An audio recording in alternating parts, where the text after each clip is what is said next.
എൻ്റെ ഒരു ഇളയമ്മയെ ഞാൻ ഓർത്തു പോവുകയാണ്. എൻ്റെ ഇളയമ്മ ഞാൻ മൂവാറ്റുപുഴ പഠിച്ചുകൊണ്ടിരിക്കുമ്പോൾ ഞാൻ ചിറ്റപ്പൻ്റെ വീട്ടിൽ ചെല്ലുമ്പോഴാണ് ഇളയമ്മയെ കാണുന്നത്. അപ്പോൾ ഇളയമ്മ ഒരു ദിവസം അങ്ങനെ ചെല്ലുമ്പോൾ നാത്തൂൻ കരഞ്ഞുകൊണ്ടിരിക്കുന്നു. അവിടെ ഒരു ആങ്ങളയെ കല്യാണം കഴിച്ചിട്ടുള്ളൂ. ആ ആങ്ങളയുടെ ഭാര്യ കരഞ്ഞുകൊണ്ടിരിക്കുകയാണ്. അപ്പോൾ എന്താ നാത്തൂൻ കരഞ്ഞുകൊണ്ടിരിക്കുന്നതെന്ന് ഞാൻ സ്നേഹപൂർവ്വം ചോദിച്ചു. എന്ത് പറ്റി നാത്തൂനെ കരയുന്നതെന്നൊക്കെ ചോദിച്ചുകൊണ്ട് ചെന്നപ്പോൾ അവർ പറഞ്ഞു, മോളെ ഞാനിപ്പോൾ 5ാമത്തെ പെൺകുട്ടിയെയാണ് പ്രസവിച്ചിരിക്കുന്നത്. അപ്പം അമ്മ നിന്നെ കെട്ടിക്കൊണ്ട് വന്നതിന് ശേഷം നീ പെണ്ണുങ്ങളെ തന്നെ പെറ്റുകൂട്ടി നശിപ്പിക്കുക വീട് എന്നും പറഞ്ഞ് എന്നെ എപ്പോഴും ശകാരിച്ചുകൊണ്ടിരിക്കുകയാണെന്ന്. ഒന്ന് ആലോചിച്ച് നോക്കൂ നിങ്ങളൊക്കെ. അപ്പം ഞാൻ ഇളയമ്മയോട് സ്നേഹത്തോടെ പറഞ്ഞു, എൻ്റെ പൊന്നെ ഇളയമ്മേ, എന്തിനാ ഈ ചേച്ചിയെ ഇങ്ങനെ വഴക്ക് പറയുന്നത്? ചേച്ചിയുടെ പേര് ഞാൻ പറയാത്തത് മനഃപൂർവ്വമാണ് കേട്ടോ. ചേച്ചിയെ ഇങ്ങനെ വഴക്ക് പറയുന്നത് കുട്ടികളുണ്ടാകുമ്പോഴേ Y ക്രോമോസോമും X ക്രോമോസോമും കൂടെ ചേരുമ്പോഴാണ് കുഞ്ഞുണ്ടാകുന്നത്. ആ Y ക്രോമോസോമാണ് കുഞ്ഞാണോ പെണ്ണോ എന്ന് തീരുമാനിക്കേണ്ടത്. Y ക്രോമോസോം ആരുടെയാന്നല്ലേ? അത് പുരുഷൻ്റേതാണ്. അപ്പോൾ കുഞ്ഞാഞ്ഞ എന്ന് വെച്ചാൽ ഞാൻ ആങ്ങളെ കുഞ്ഞാഞ്ഞ എന്നാണ് വിളിക്കുന്നത്. കുഞ്ഞാഞ്ഞയുടെ ക്രോമോസോം അങ്ങനെ ആയിപ്പോയത് കൊണ്ടാണ് 5 പെൺകുട്ടികളുണ്ടായത്. നാത്തൂൻ്റെ ഒരു കുഴപ്പവുമില്ല. ഉടനെ എന്നെ ശകാരിച്ചുകൊണ്ട്, നിന്നോട് ആര് പറഞ്ഞു? നീ സാമ്പത്തിക ശാസ്ത്രമല്ലേ പഠിക്കുന്നത്, നിനക്ക് ഇങ്ങനെ അറിയാം? ഏത് റോമാസോമ കുഞ്ഞിനെ സൃഷ്ടിക്കുന്നത് എന്നൊക്കെ പറഞ്ഞ് എനിക്കിട്ട് ഒരു വഴക്ക്. ഞാൻ പിന്നെ ഒന്നും പറയാൻ നിന്നില്ല കേട്ടോ. ഞാൻ തിരിച്ചെൻ്റെ ഹോസ്റ്റലിലേക്ക് തന്നെ പോയി. പ്രിയ സുഹൃത്തുക്കളെ, ആ 5 പെൺകുട്ടികളും ഇപ്പോൾ അമേരിക്കയിൽ ഉന്നത നിലവാരം പുലർത്തുന്ന ഡോക്ടേഴ്സായി പ്രവർത്തിച്ചു കൊണ്ടിരിക്കുകയാണ്. അപ്പോൾ പെൺകുട്ടികളായി പോയതുകൊണ്ട് ആ നാത്തുവിനെ പരിഹസിച്ചതും വഴക്ക് പറഞ്ഞതും എന്ത് വലിയ അബദ്ധമായി പോയി എന്ന് ഒന്ന് ആലോചിച്ച് നോക്കൂ. സത്യത്തിൽ നിങ്ങൾക്ക്, എൻ്റെ സുഹൃത്തുക്കളെ, നിങ്ങൾക്ക് കേട്ടിട്ട് ചിരി വരുന്നില്ലേ? പെണ്ണിനെ പ്രസവിക്കുന്നത് പെണ്ണിൻ്റെ കുഴപ്പം കൊണ്ടാണോ? ആണിൻ്റെ Y ക്രോമോസോമാണ് കുഞ്ഞാണോ പെണ്ണോ എന്ന് തീരുമാനിക്കേണ്ടത് എന്ന് അറിയില്ലെങ്കിൽ അതൊക്കെ പറഞ്ഞു കൊടുക്കണം ഈ അമ്മമാരോട്.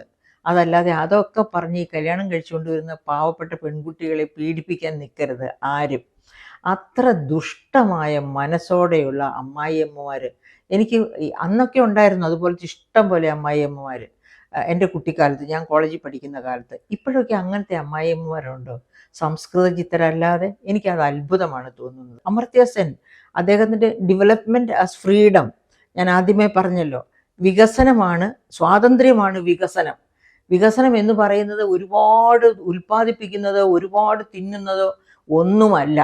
ഏറ്റവും പ്രധാനമായിട്ട് വികസനം എന്ന് പറയുന്നത് മനുഷ്യന് സ്വതന്ത്രരായി സ്വാതന്ത്ര്യത്തോടെ ജീവിക്കാൻ കഴിയുക. അതായത് അനാവശ്യ കാര്യങ്ങൾക്ക് വേണ്ടി വ്യക്തിത്വത്തെ ഹനിക്കുകയും ഒക്കെ ചെയ്യുന്ന ഒരു ചുറ്റുപാടിലല്ല ജീവിക്കേണ്ടത്. ഓരോരുത്തരുടെയും സ്വാതന്ത്ര്യത്തിനനുസരിച്ച്, ചിന്തയ്ക്കനുസരിച്ച് മുന്നോട്ട് പോകാനുള്ള അവസരമുണ്ടാകണം. എന്ന് വെച്ചാൽ മയക്കുമരുന്നും കഞ്ചാവും മദ്യവും ഒക്കെ സേവിച്ച് സുഖമായിട്ട് ജീവിക്കണമെന്നല്ല ഞാൻ ഉദ്ദേശിക്കുന്നത്. അത് ആരും ചെയ്യാൻ പാടില്ല. കാരണം എന്താണെന്ന് വെച്ചാൽ, ഞാൻ മയക്കുമരുന്നോ അങ്ങനെ എന്ത് അനാവശ്യ വസ്തു എടുക്കുന്നോ അതൊക്കെ എൻ്റെ അവകാശമാണെന്ന് ധരിക്കുന്ന തെറ്റിദ്ധാരണ. എന്നിട്ട് ഞാൻ ഇഷ്ടം പോലെ മറ്റുള്ളവരിൽ മെക്കിട്ട് കയറുക, അതിനെനിക്ക് യാതൊരു അവകാശവുമില്ല. യഥാർത്ഥ വികസനം എന്ന് പറയുന്നത് നമ്മുടെ മനുഷ്യ വികസനം, അതായത് മനസ്സിൻ്റെ വികസനം. ആ മനസ്സിൻ്റെ വികസനമാണ് ഉദ്ദേശിക്കുന്നത്. മനസ്സ് വികസിക്കണമെന്നുണ്ടെങ്കിൽ വിജ്ഞാനത്തിലൂടെ, നല്ല ഭക്ഷണത്തിലൂടെ, നല്ല ആരോഗ്യത്തിലൂടെ. ആദ്യം വേണ്ടത് നല്ല ആരോഗ്യം, നല്ല പിറവി, നല്ല പിറവിക്ക് ശേഷം നല്ല ആരോഗ്യകരമായ ജീവിതം, നല്ല ആരോഗ്യകരമായ ജീവിതത്തോടൊപ്പം നല്ല വിദ്യാഭ്യാസം, നല്ല വിദ്യാഭ്യാസത്തോടെ ഒപ്പം നല്ല ചിന്തകൾ മനനം ചെയ്ത് മനസ്സിൻ്റെ അഴുക്കിനെ കഴുകിക്കളഞ്ഞ് നന്മയെ വളർത്തിയെടുത്ത് ഉത്തമ സ്ത്രീയായി ഉത്തമ പുരുഷനായി വളരുക. അതാണ് സ്വാതന്ത്ര്യം ആണ് വിജയം, സ്വാതന്ത്ര്യമാണ് വികസനം എന്ന് അമർത്യ സെൻ പറയുന്നതിൻ്റെ യഥാർത്ഥ അർത്ഥം അങ്ങനെയാണ്. അങ്ങനെ ഉത്തമ പൗരത്വത്തിലേക്കുള്ള ആ വളർച്ച, അതിന് തടസ്സം നിൽക്കുന്നത് എന്തൊക്കെയുണ്ടോ അവയെ ഒക്കെ വെട്ടി നശിപ്പിക്കാൻ കഴിയുന്ന ഒരു സാമൂഹിക ചുറ്റുപാട് നമുക്ക് അനിവാര്യമാണ് എന്നുള്ള കാര്യത്തിൽ സംശയമില്ല.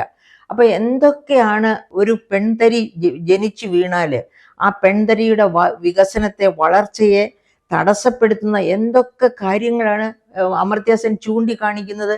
അദ്ദേഹത്തിൻ്റെ ആ ഗ്രന്ഥത്തിൽ തന്നെ നിങ്ങൾക്ക് താല്പര്യമുണ്ടെങ്കിൽ എടുത്ത് വായിച്ചാൽ കൃത്യമായിട്ട് മനസ്സിലാക്കാൻ പറ്റും.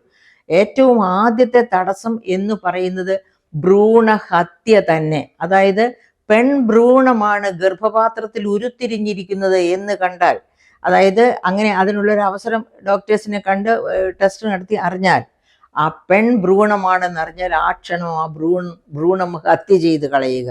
നമുക്കറിയാമല്ലോ, ഇവിടുത്തെ ഹിന്ദു ധർമ്മപ്രകാരം അന്ത്യകർമ്മങ്ങളൊക്കെ മകൻ ചെയ്താലാണ് സ്വർഗത്തിൽ പോകുക എന്നാണ് തെറ്റിദ്ധാരണ. അപ്പൊ അത് കാരണം കൊണ്ട് പെൺഭ്രൂണമാണ് എന്ന് കണ്ടാൽ ഹത്യ ചെയ്യുക. എല്ലാവരും അങ്ങനെ ഹത്യ ചെയ്യുന്നു എന്നല്ല, അങ്ങനെ ഹത്യ ചെയ്യുന്ന ഒരുപാട് പേരുണ്ട്.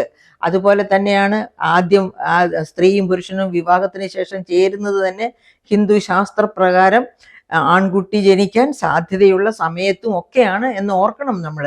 അങ്ങനെയുള്ളതെല്ലാം കൂടെ കൂട്ടിച്ചേർത്ത് വായിച്ച് മനസ്സിലാക്കിയിട്ടാണ് അമർത്യ സെൻ ഇങ്ങനെ പറഞ്ഞിരിക്കുന്നത്.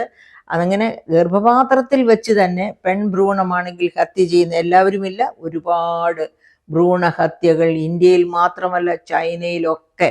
ഇന്ത്യയിൽ ഭ്രൂണഹത്യ ഉണ്ട് എന്നുള്ളതിൻ്റെ തെളിവാണല്ലോ നമ്മുടെ പോപ്പുലേഷൻ 2011 പോപ്പുലേഷൻ സ്റ്റാറ്റിസ്റ്റിക്സ് അനുസരിച്ച് സ്ത്രീ പുരുഷ അനുപാതം എത്രയാണ്?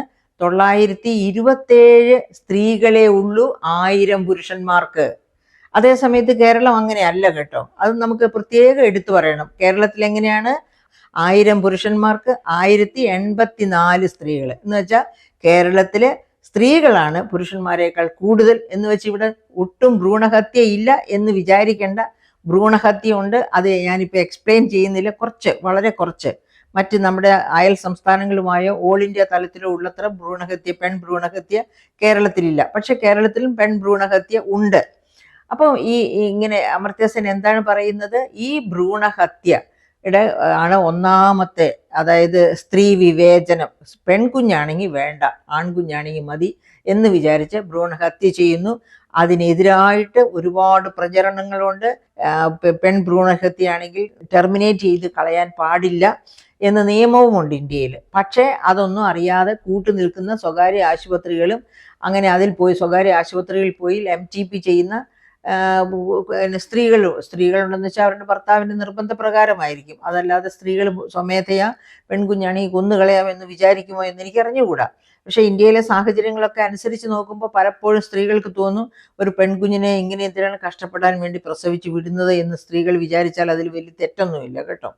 അപ്പം അങ്ങനെ ഒന്നാമത്തെ കാരണം അതാണ്. രണ്ടാമത്തെ കാരണം, ഇനി പെൺഭ്രൂണം അതിനെ നശിപ്പിച്ചില്ല, അത് ജനിക്കുന്നു എന്നിരിക്കട്ടെ, 10 മാസം അമ്മയുടെ ഉദരത്തിൽ കിടന്ന് ജനിച്ചു കഴിഞ്ഞാലോ ആദ്യത്തെ 5 വർഷത്തേക്ക് അമ്മയുടെ പാലും ആ പാലിന് കിട്ടുന്ന പോഷണങ്ങൾ, അതായത് അമ്മ കഴിക്കുന്ന പോഷണങ്ങൾ, പിന്നെ അതുകൂടാതെ കൊച്ചിന് അഡീഷണലായിട്ട് കൊടുക്കുന്ന പോഷണങ്ങൾ, അതാണ് കൊച്ചിൻ്റെ ബുദ്ധിശക്തിയെയും ആരോഗ്യത്തെയും ഒക്കെ നന്നായിട്ട് വാർത്തെടുക്കുന്നത്. അവിടെ ആൺകുഞ്ഞാണെങ്കിൽ എല്ലാം പക്ക, പെൺകുഞ്ഞാണെങ്കിൽ പോഷണ ദരിദ്രമായ കുട്ടിക്കാലമായിരിക്കും ആദ്യത്തെ 5 വർഷം ആ കുഞ്ഞിന് കിട്ടുക. അതാണ് അമർത്യ സെൻ ചൂണ്ടിക്കാണിക്കുന്ന രണ്ടാമത്തെ വിവേചനം. ഇനി മൂന്നാമത്തെ വിവേചനമോ? മൂലധന വിന്യാസം.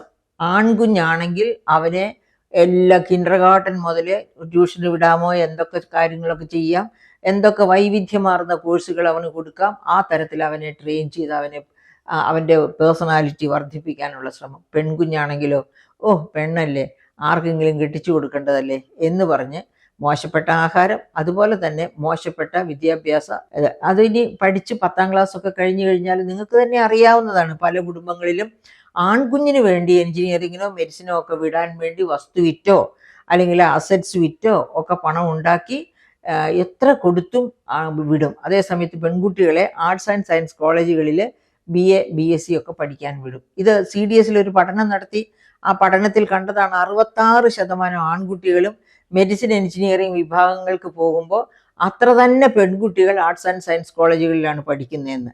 അപ്പോൾ അതൊക്കെ ആ തരത്തിലുള്ള വിവേചനത്തെ പറ്റിയാണ് അമർത്യ സെൻ നാലാമത് പറയുന്നത്. ഇനി അഞ്ചാമതോ, പെൺകുട്ടിയും ആൺകുട്ടിയും പഠിച്ചു 2 പേരും എഞ്ചിനീയറായിട്ട് വന്നാലും പല തസ്തികകൾക്കും അപ്ലൈ ചെയ്യുമ്പോൾ പെണ്ണിന് പാടില്ല.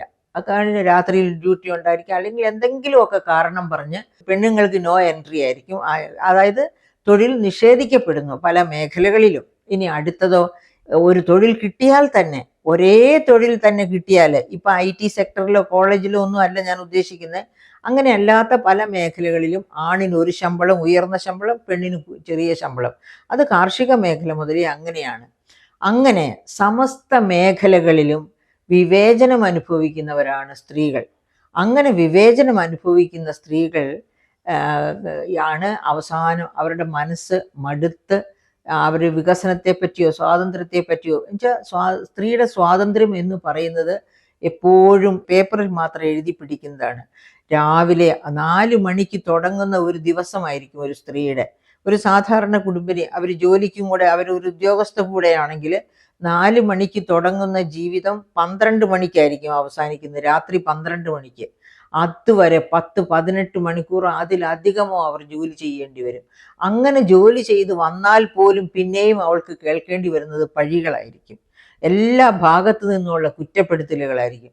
ഓരോരുത്തർക്കും ചെയ്യേണ്ടിയിരുന്നത് പലതും ചെയ്തു കൊടുത്തില്ല എന്ന കുറ്റപ്പെടുത്തലുകളായിരിക്കും. അങ്ങനെ വിശ്രമമില്ലാതെ ജോലി ചെയ്യുന്ന സ്ത്രീകളാണ് ലോകത്തുള്ളത് എന്നതുകൊണ്ടാണ് UN വിമൻ പറഞ്ഞത്. അതായത് യുണൈറ്റഡ് നേഷൻസിനെ UN വിമൻ എന്ന ഒരു വിഭാഗം തന്നെ ഫോം ചെയ്യുന്നത് സ്ത്രീകളെ ശാക്തീകരിക്കാൻ വേണ്ടിയാണ്. അപ്പം ഇതൊക്കെ മനസ്സിലോർത്തുകൊണ്ട് നമുക്ക് ആ സ്വന്തം പെൺകുഞ്ഞുങ്ങളെ മാറോട് ചേർത്ത് ആത്മഹത്യ ചെയ്ത അമ്മയോട് ഒത്ത് ഇങ്ങനെ ഇനി ഒരിക്കലും ആർക്കും സംഭവിക്കരുത് എന്നോർത്ത്, നിങ്ങൾക്കൊരു മരുമകൾ ഉണ്ടെങ്കിൽ, നിങ്ങൾക്കൊരു മകൾ ഉണ്ടെങ്കിൽ, ആ മകൾക്ക് ആ മരുമകൾക്ക് സ്വന്തം കുഞ്ഞിനെ മാറോട് ചേർത്ത് സൂയിസൈഡ് ചെയ്യേണ്ട ഒരു അവസ്ഥ ഉണ്ടാക്കുകയില്ല എന്ന് പ്രതിജ്ഞയെടുത്ത് മുന്നേറുവാൻ കഴിയണം.